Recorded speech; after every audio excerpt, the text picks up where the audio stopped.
Revenue अमलदारनि anti encroachment police सां गॾु मलीर जे इलाइक़े घगर लॻे क़ाइम हमर ॻोठ ते कार्रवाई कंदे ॻोठ ॿाहिरां आॾियल 4 दीवारी खे बुलडोज़र जी मदद सां ड्राहे पट करे छॾियो। अमले पारां घरनि खे ढाहण दौरान रहवासी ॿाहिरि निकिरी आया। रहवासियुनि ऐं अमले में नंदचक बाद छिकताण वधी वई। रहवासियुनि मुज़ाहमत कंदे रेवेन्यू अमले ऐं पुलिस ते पथराव कयो। पुलिस पारां लठबाज़ी हवाई फायरिंग कई वई, जॾहिं त मछरल ॻोठाणनि जे पथराव में असिस्टेंट कमिश्नर बिन क़ासिम मनशाद अली शाहानी, असिस्टेंट कमिश्नर मुख्तियारकार बिन क़ासिम अब्दुल हफ़ीज़ नारेजो, तपेदार एडी लगारी 2 एहलकार ज़ख़्मी थी पिया, जॾहिं त मुख्तियारकार बिन क़ासिम फरहान जतोई जी गाॾी जा शीशा पिणु टुटी पिया।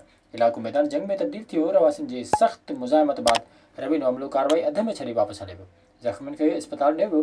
ॿिए तरफ़ कार्रवाई बाद रहवासियुनि एहतजाज कंदे चयो त रेवेन्यू अमलदारनि बिना जवाज़ ॻोठ ते चढ़ाई करे भञट राह कई आहे। हुननि चयो त इंतिज़ामिया पारां कार्रवाई लाइ को बि नोटिस वग़ैरह न ॾिनो वियो आहे, जॾहिं त असां वटि घरनि जा काग़ज़ पिणु मौजूदु आहिनि। ॿिए तरफ़ इन ॾिस में राब्तो कंदे मुख्तियारकार बिन क़ासिम फरहान जतोई मीडिया खे ॿुधायो त घगर लॻे ॿेले जी ज़मीन ते बासर लैंड माफ़िया पारां कब्ज़ो कयो आहे। लैंड माफ़िया किराए ते माण्हू घुराए 4-5 घर ठाहे जाली ॻोठ क़ाइमु कयो आहे।